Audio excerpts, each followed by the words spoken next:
Lord is good? It's good, right? Pag-mic na lang. Okay. So yung kanina introduction yun, ito talaga yung message. Have you ever found yourself understanding what prosperity is? To understand what hard work is?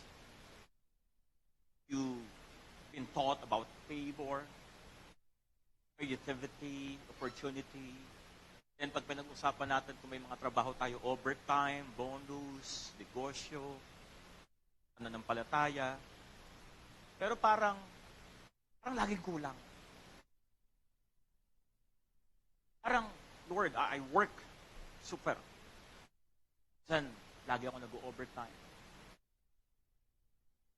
Nakikinig naman ako sa preaching ng generosity, ng pananampalataya. Siguro merong missing link. And hulaan nyo kung ano yung missing link. Hulaan nyo. Ating lahat, generosity. And, sabihin mo sa katabi mo, ang maririnig mo ngayong umaga, ay para sa'yo, para sa akin, para sa atin. And papaalam ako ng konti, I might take a little bit of time, maybe 35 to 40 minutes than usual. Kasi wala ako next week. Kaya yung kanina, pang ngayon yun, ito pang next week. Nasa CDO po ako next week. So, the missing link may be generosity. 48% of atheists are generous. Marami po mga, pag sinabi natin atheist, na those who do not believe in God, they give something to humanitarian causes, and most of them to the poor. Mga tawag silang humanitarian giving. Napapansin nyo yung iba, kahit hindi naniniwala sa Diyos, pero nagbibigay. Ang mga stray dogs, cancer patients, and they form foundation. Of course, yung iba sa kanila, medyo may pagka-wise yun kasi nagpo-form sila ng foundation para yung taxes nila mabawasan. Alagay sa foundation. But at the same time, 48% of those who do not believe God, imagine they don't believe God, they gave 48% of the atheists. Pangalawa, according to studies, 61% of the nominal Christian. Ito yung mga believer daw na hindi involved sa church. Pag tinanong mo, naniniwala ka ba sa Diyos? May church ka ba sa EFC? Kailan ka huling nag-church? Hindi mo na maalala o hindi na nila maalala. Ikaw masipag ka. Salamat sa buhay mo. Amen? Sabi mo sa katabi mo, salamat sa buhay mo. Pag tinranslate mo to sa ibang salita, parang if you are a bad Christian, bad Christian, may ganun pa. If you're a bad Christian, a nominal Christian, at least 61% of them gives. 61% of them are generous. Ito yung nakakatawa. Sino sa inyo yung, pag nakita niyo itong pangatlo, pag agree kayo, sigaw kayo ng amen, ha? Sigaw kayo ng amen. According to study, this is not tithes and offering, ha? 90% of the committed Christians are generous. Sino agree? Sino agree? Parang iba ayaw sumagot. Sino agree? 90% of the committed Christians are generous. Those who follow Jesus and church-oriented believers. Sino talaga yung mga nag-church, nasipag. 90% of them are generous. Of course, yung mga nag-aral nito, they don't know about tithes and offering and whatever. Pero, napansin nila, yung mga taong merong relasyon sa Diyos at masipag sa church, mas generous kaysa sa mga hindi. Almost double, 48% of the atheists are generous. So 90%, those who don't only believe in God, they believe in God and they are involved in local churches. 90% of them are generous. Lagi yung tinitignan yung sabihin mo sa katabi mo, may mga sasabihin si Paz. Sabihin mo sa katabi mo, may mga sasabihin si Paz. Sabihin mo. May mga sasabihin si Paz para sa atin talaga. Tuwing nagtatithes and offering tayo dito sa church, I look at the report. And in my own assumption, 20 to 21% of our congregation give their tithes and offering. Imagine if the 80% will also do so. Of course, iba-iba kasi pag Sunday, iba kasi per Sunday lang, iba second, iba 15:30, iba 5:20. But in my own assumption, of course, I did not do extensive research. But as I look at the names around, and we are actually same way with the standard churches. 20 hanggang 25% ang nagbibigay talaga. Tithes. So let's proceed. Let me read. Tayo muna tayong lahat. Bago ako magbasa ng scripture. Sayang naman yung mga binili yung Bible. Sige, tayong lahat. Hawakan natin yung mga Bible natin. Hawakan natin yung mga Bible natin. Yung mga walang Bible, wala naman ako sinasabing mahiya ka, pero hindi ka na kasi. Meron naman dyan sa likod. Sige, sigaw natin ng malakas. 1, 2, 3. This is the Word of God. I believe in the Word of God. I am healthy, wealthy, strong, and prosperous. I am saved by the blood and blessed by God's love. I am the righteousness of God in Christ Jesus our Lord. I am changed and will never, ever be the same again. Amen. By all these things I have shown you, that by working in this way, we must help the weak. And remember the words of the Lord Jesus that He Himself said. Acts 20:35. It is more blessed to give than to, come on, say it out. It is blessed to give than to receive. It's more blessed to give than to receive. So, hindi ho ako mag-textual or expository ngayon. Ang tawag ho namin dito mga pastor ay thematic. I'll be reading few verses, different verses or stories. 5 things about generosity, the missing link. Alam niyo ba, pag ikaw ay generous, katulad ng binasa natin kanina, pinag-aralan natin kanina, according to research, it does a lot of things into your life. But let me put it into the biblical perspective. Generosity, number 1, exposes our perspectives. Sabihin nga natin lahat, exposes our perspectives. So pag ikaw generous, hindi actually dinidefine nun yung pagkatao mo. Nakukuha natin?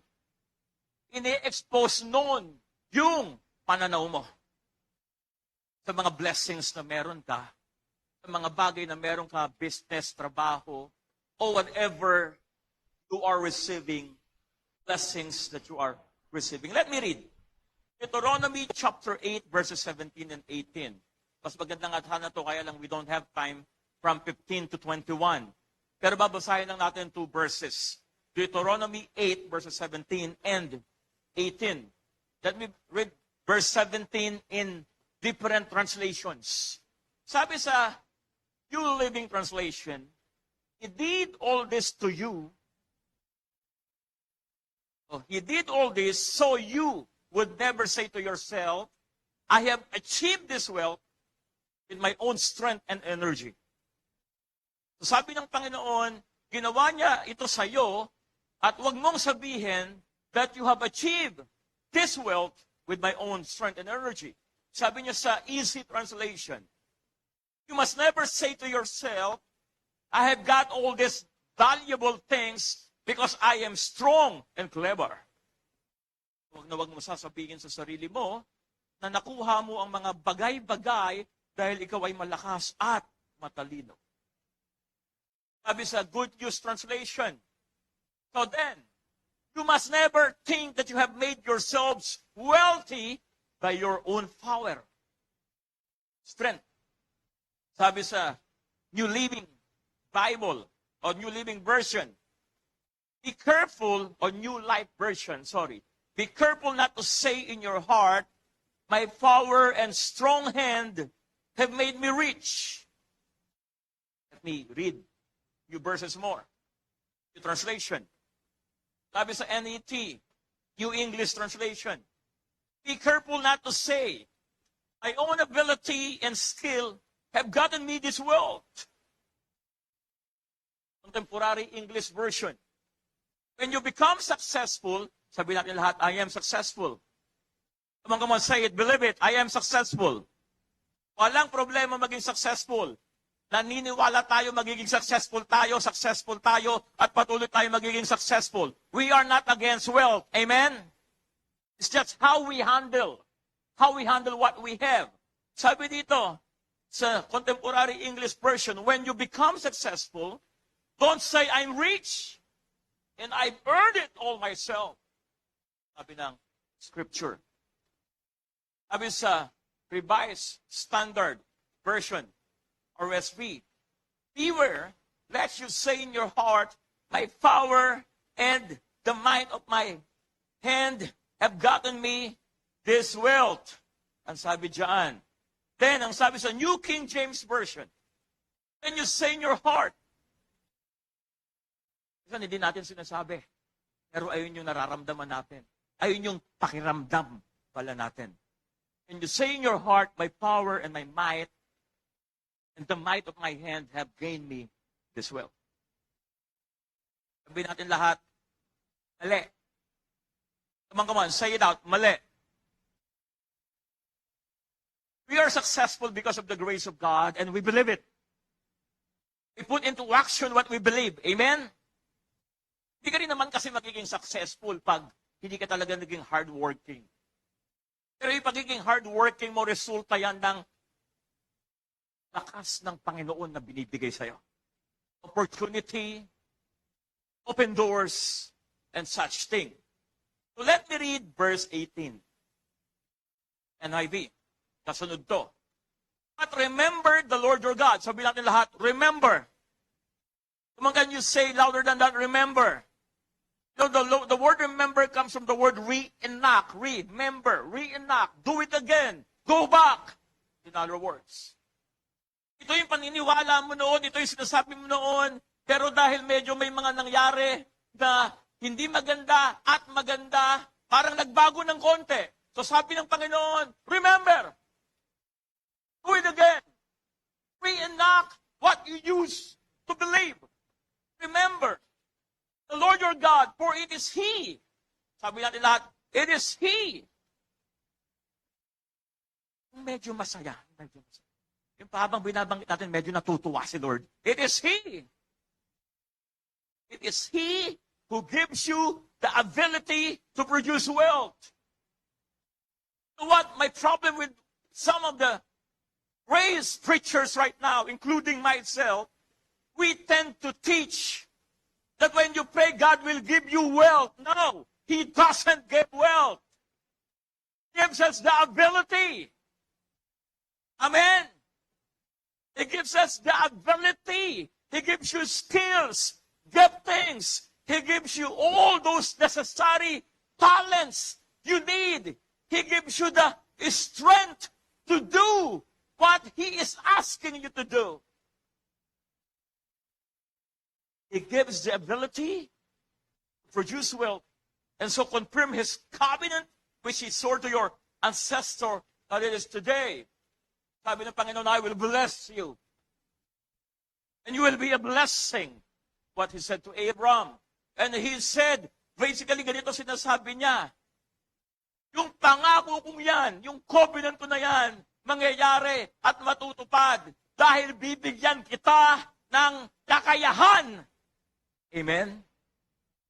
Hindi yung, kasi ang tawag doon magic eh. Yung nasa seminary pa ako, I read the book of Hudson Taylor, I read the book, yung minsan wala siyang pagkain, he was a missionary somewhere, and ang nangyari, wala siyang pagkain, nag-pray siya, pagbukas siya ng pinto, may nakita siya, buong lechong manok, doon sa harapan ng pinto niya.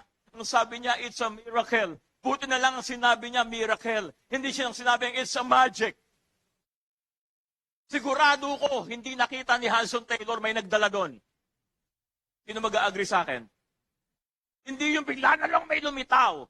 It's not magic. Lord, payamanin mo ako, tapos nandiyan ka, nakapikit ka, nakahiga ka, yayaman ako. It doesn't work that way. He gives us what? Come on, say it loud. He gives us what? The ability to produce well. Kaya kung ano yung giftings mo ngayon, kung ano yung talent mo ngayon, kung ano yung skills, maganda boses mo, magaling kang sumayaw, magaling kang magluto, sino dito yung giftings, magaling mang-asar. Stand-up comedy, pwede yan. Diba? Maraming kumikita dyan. So what I'm trying to say is this. Honor your gifts. Honor your skills.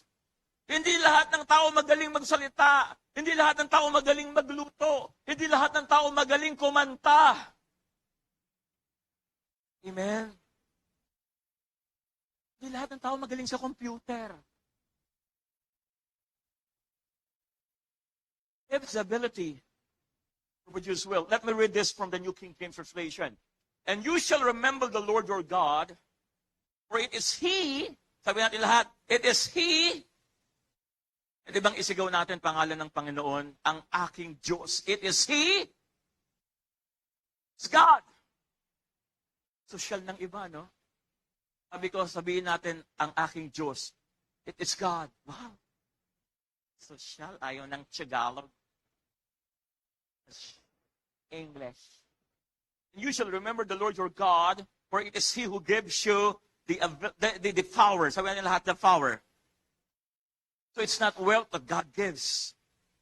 It's the ability, it's the power, it's the creativity, it's the power to have the energy. Yung iba pagod na dahil ikaw nasa biyaya ka, ikaw hindi pa. Yung iba disappointed na, ikaw hindi pa. Yung iba frustrated na, ikaw diretso pa rin. Yung iba gusto na mag-quit dahil naiintindihan mo biyaya ng Diyos, ikaw ayaw mo. Pinag-quit ka na, ayaw mo. Sabi ng boss mo, wag ka nang pumasok, nandun ka pa din. Hello? He gives you the power to get wealth, and He may establish His covenant which He swore to your fathers. Tuto pa rin ng Panginoon yung pangako niya. Amen? At bibigyan ka niya ng kakayahan para matupad yon. Number 2. Una, generosity physically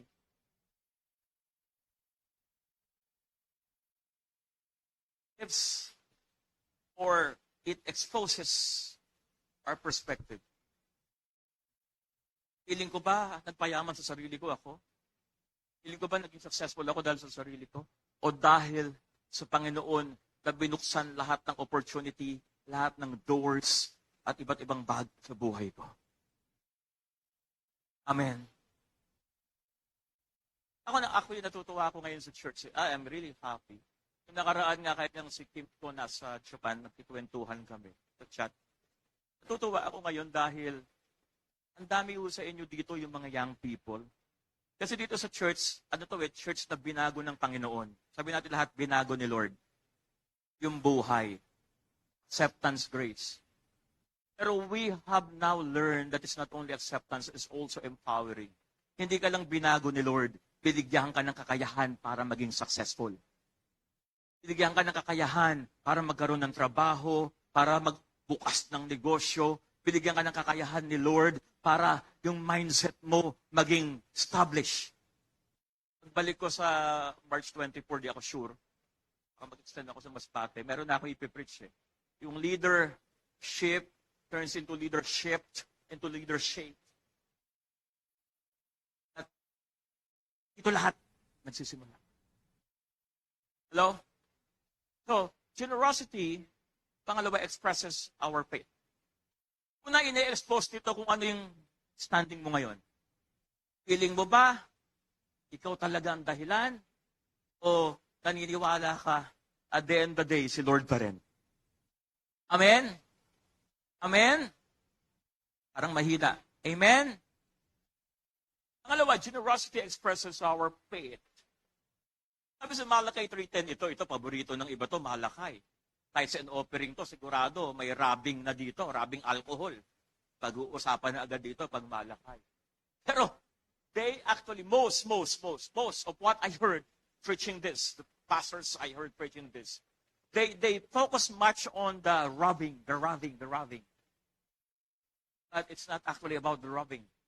You will see. Yet from the days of your fathers, you have gone away from my ordinances and have not kept them. Return to me. Sabi natin lahat, return to me. Come on, say it. Return to me. Sabi mo sa katabi mo, return to me. The Lord said, I will return to you, says the Lord of hosts. But you said, in what way shall we return? Will a man rob God? Tumatindi. Hanggang isang believer pinag-exhort mo sa giving na bigla, aakyat yan, ang babasahin niya sigurado malakay. Ako sasabihin yan sa mga kausap niya, mga manakaw! Ganon.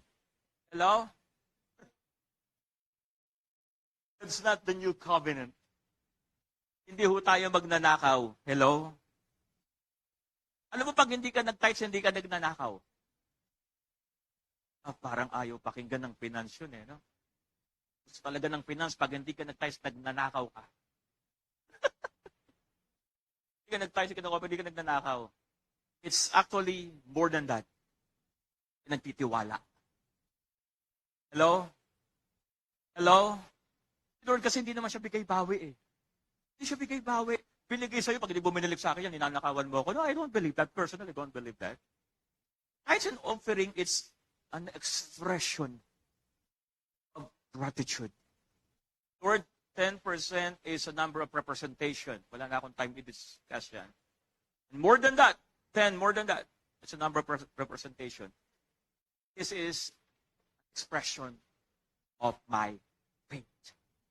This is not about robbing or whatever. Old covenant to storehouse kasi pinag-uusapan dito. Ang pinag-uusapan sa Malakay, ibigay mo sa templo kasi walang kakainin.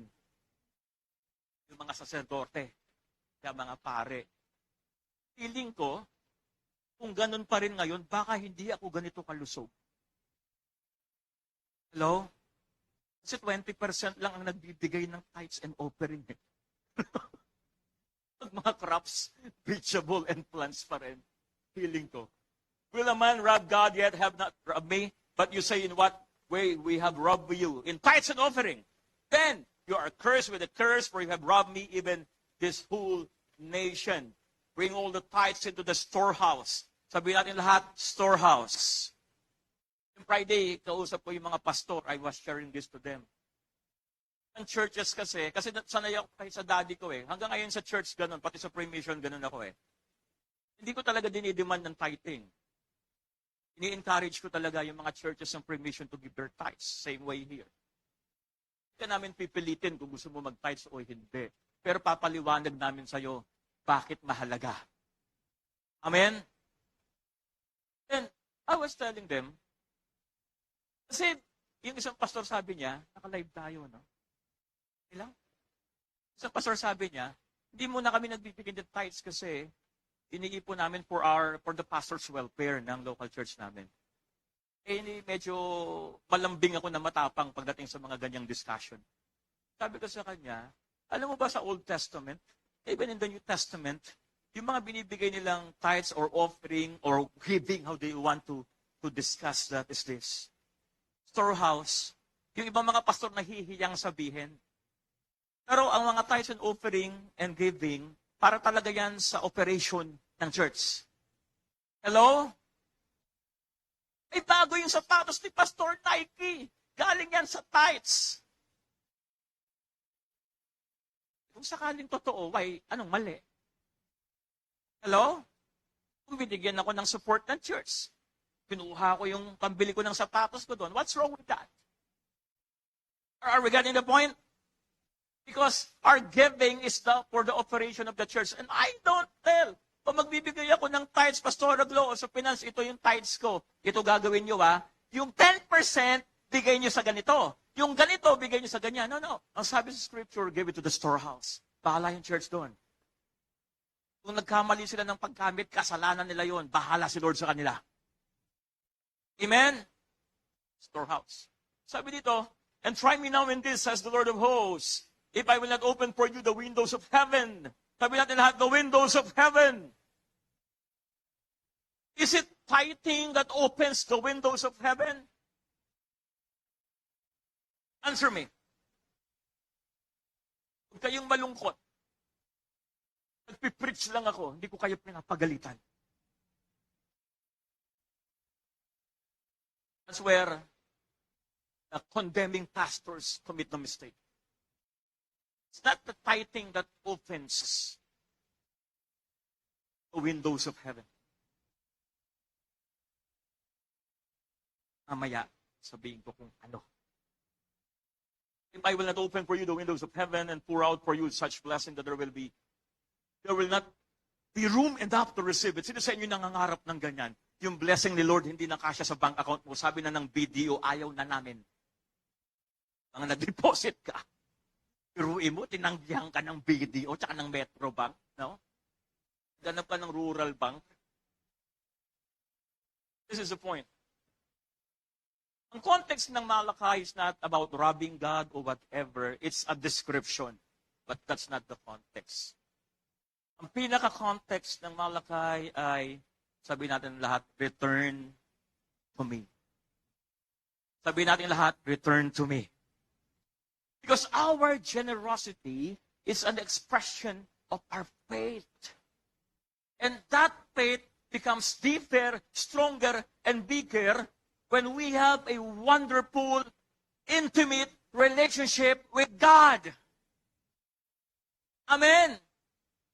Ang nag-open ng door, expression, description yung tithes ng pananampalataya. Pero ang nagbubukas ng pintuan, pintana ng langit ay ang Panginoon. Are we getting the point? And yung return to me, ay yun yung naging problema ng mga Israelita. They started to live their lives according to their own. They started to live their lives na parang hindi namin kailangan si Lord. Wala na kaming pakialam sa templo. Kaya ang sabi ng Panginoon sa kanila, return to me. Come back! Sabi natin lahat, return to me. Because it is God who opens the doors and the windows of heaven. Generosity opens and expresses our faith. Sabi sa Philemon chapter 1 verse 6, New Living Translation, dinidiscuss namin to, si Pastor Elmer ang nagbigay ng verse na to, and I really love it. Sabi dito, I am praying that you will put into action. Sabi natin lahat, put into action. Come on, say it louder than that. Put into action. Ano yon? A generosity that comes from your, generosity that comes from your faith. May confession ako nga aminin. Do you know that I don't even believe in, pangit ng intro ko, no? For me, it's not just 10%, in other words. 10% is old covenant.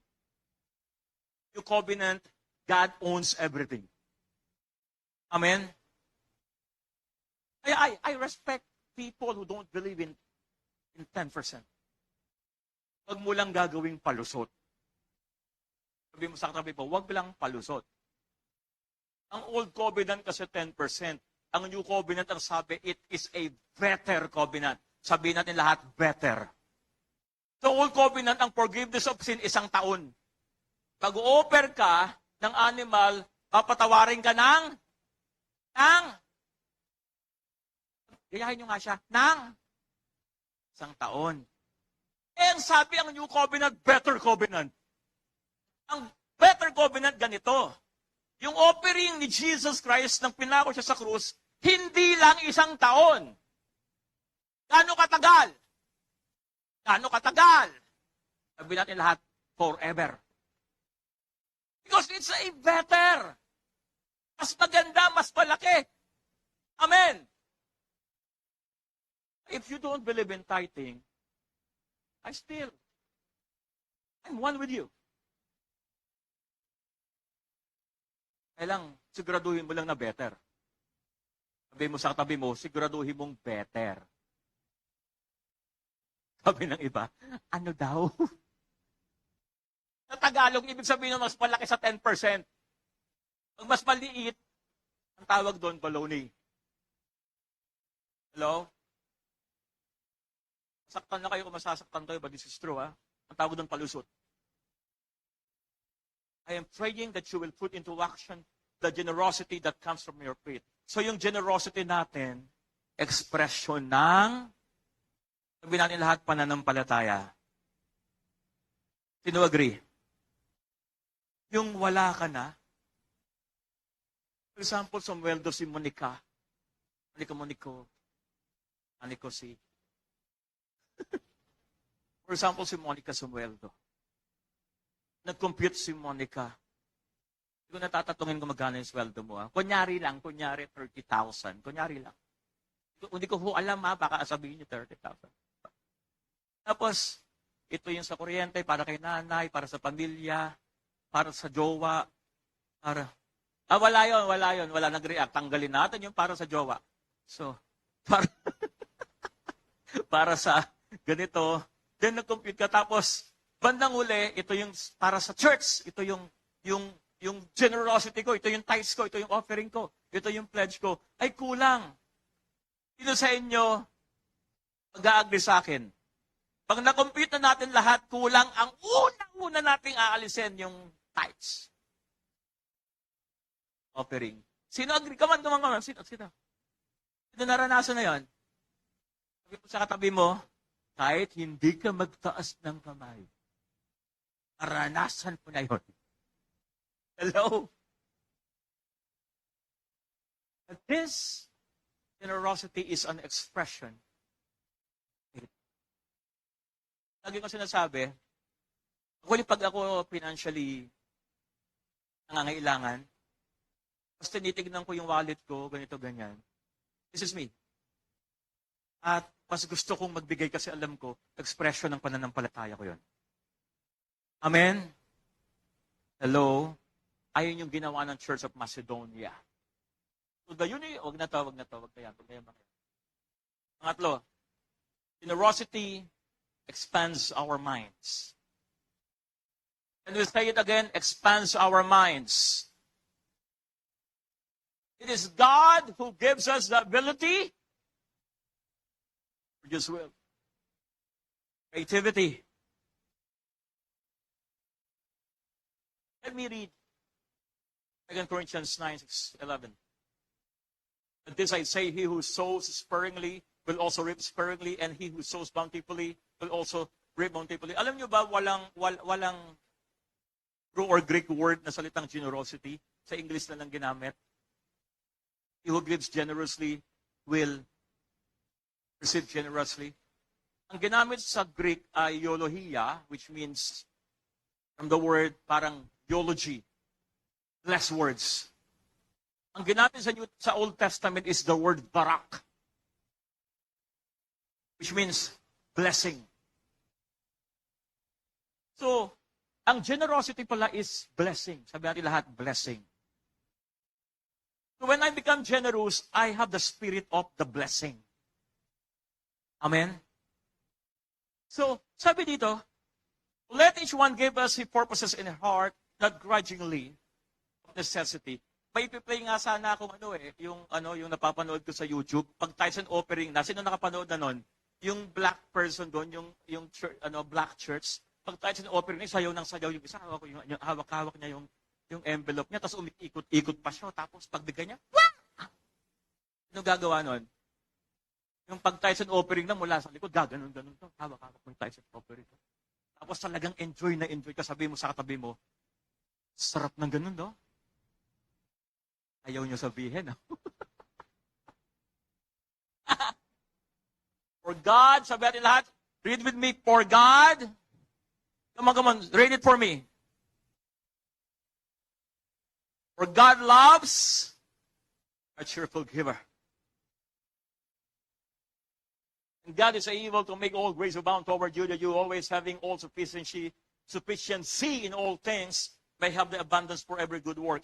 It is written, He has dispersed abroad. He has given to the poor. His righteousness endures forever. Now, may He, sino yon? Sino yon? Sabi natin lahat, supplier. Si Lord. He who supplies. So may supplier, may supply. Kanino sinusupply? Yung seed. The sower. Pag nag-provide si Lord, dalawang klase. Okay, sabihin mo ulit sa katabi mo, dalawa. Kamang, sabihin mo sa katabi mo, tapakin mo ng konti. Siguraduhin mo nakikinig. Dalawa. Seed, tsaka bread. Ano yung seed? Seed to the sower. Ano yung bread? For food. Pag nag-provide si Lord sa'yo, may part dyan, seed. May part dyan na bread. Diyan mo kukunin yung pangkain mo. Diyan mo kukunin yung pantuition mo. Diyan mo kukunin lahat ng pangangailangan mo. Ayun yung bread. Ano yung seed? Itatanim mo para mag-multiply. E paano pag yung seed, hindi mo tinanim, kinain mo? Ano tawag doon? Putong takwan. Question. Nakakabusog ba ang putong takwan? Hindi. Nakaka-enjoy lang, pero hindi ka busog. Because that's not meant for food. Seed is meant to be sowed. Amen. Actually, hindi naman talaga wealth ang problema. The problem is greed. Sabi mo sa katabi mo, buti na lang hindi ikaw yan.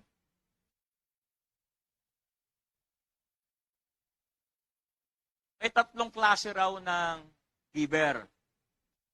Number one, yung we give out of guilt. Ako baka pag hindi ako nagbigay, parusahan ako ni Lord. Hindi ganoon ang Panginoon. Pagbigay ka o hindi ka niya parurusahan, mahal ka niya. Narurusahan mo sarili mo. Hello? Kasi hindi ka nananampalataya. Walang kinalaman si Lord doon. Pangalawang reason, out of greed. Magbibigay ako, pero maghihintay ako ng kapalit. Well, life is life.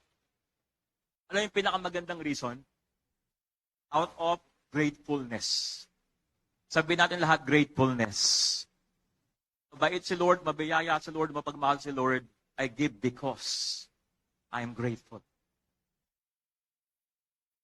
Ang apat, generosity enhances our souls. Alam niyo yung pinag-aralan natin kanina? Yung it makes you happy. Amen? Let me read Mark 12. So Jesus sat opposite the treasury and saw how the people put money into the treasury.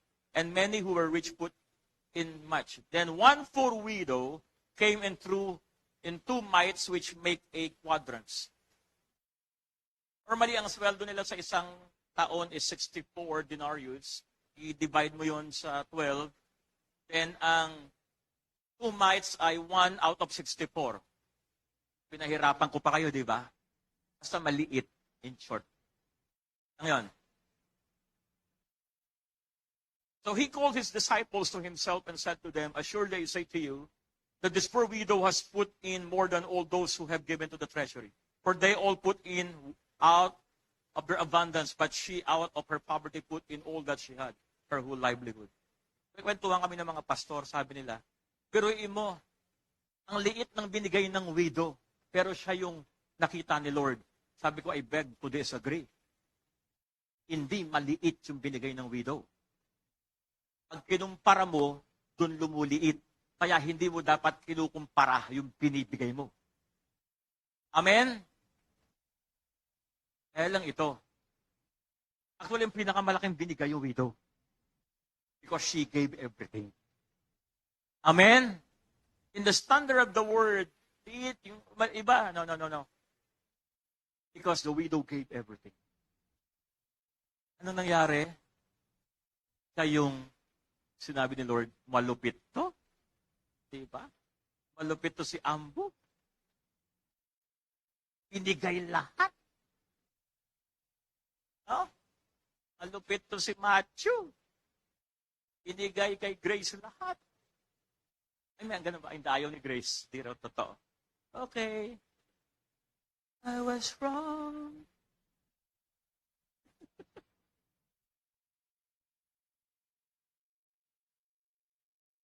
The reason why people are generous, or people have a generous lifestyle, is not because they are able, nor because there is an opportunity, or there is a need, but it's because of the structure of their character.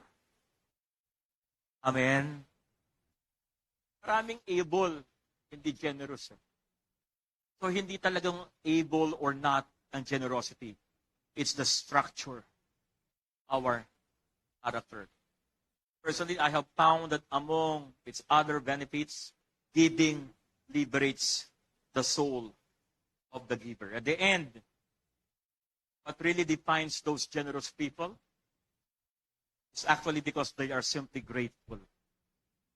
They are generous. Generosity is not actually what you do. It's who you are. Amen?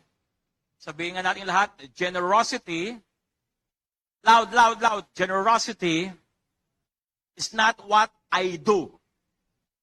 It's who I am. It's who, or para may nalagpasan ako wait lang Pero tatapusin ko na rin ito.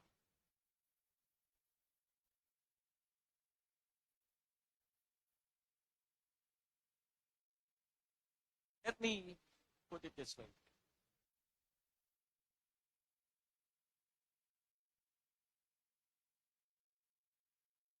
Ang pagiging generous ay nakakatulong ng todo pagkatao natin. Amen? It's hard to say, pero I am inclined to believe. I'm inclined to believe that the blessing is more found in the giver than the receiver. Happiness, of course, pag binigyan ka, masaya ka. Pag nakakatanggap, masaya. Pero, sino dito yung, alam mo yung sinasabi ko? Pag nakapagbigay ka, mas masaya. Amen? So, generosity basically exposes our perspective. Naniniwala ba ako kay Lord lahat ng galing? Pangalawa, it expresses our faith. Pangatlo, sabi doon, it enhances our soul. Ang apat, it expands our mind. Right? So,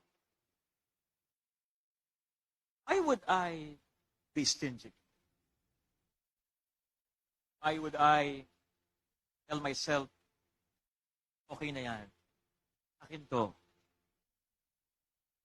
Ang challenge ko sa atin as I end, simple lang. Our action is a product of what we believe. It's not what I do, it's who I am. Amen? Sabi nga natin lahat, generosity is not what I do. It's who I am.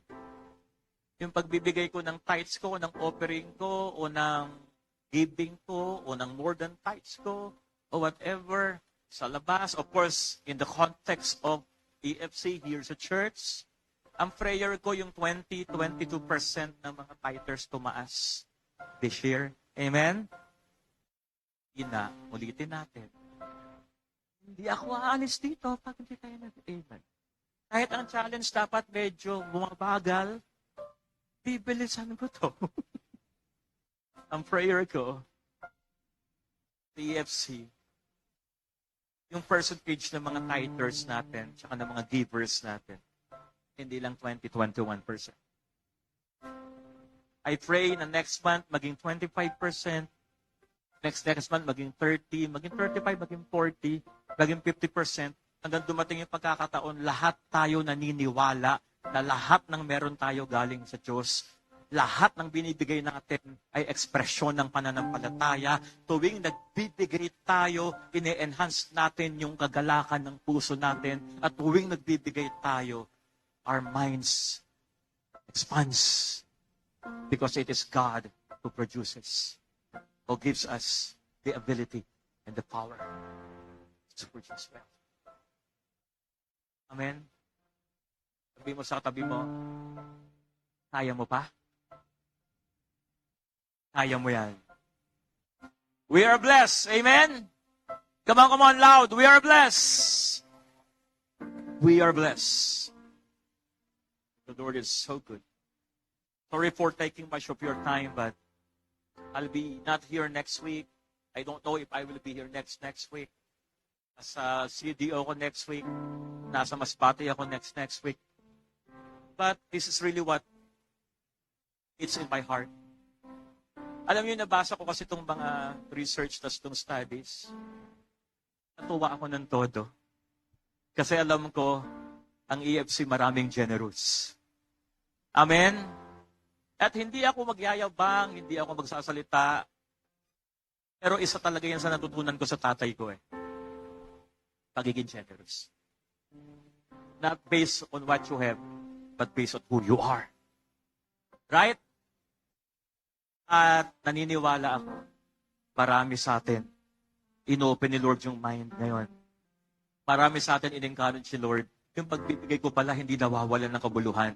At hindi lang pala lagi pera kapalit niyan. Minsan pala mahabang buhay. Minsan pala it lowers my stress. Minsan pala it enhances my soul. It makes me healthy. Right? Sabi nga natin lahat, I am generous. Heavenly Father, thank you for what you have spoken into our midst.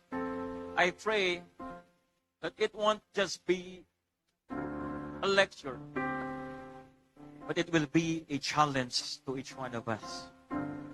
Thank you, Lord, because you are generous as our Abba Father, and we are your sons and daughters. Reflect how generous you are.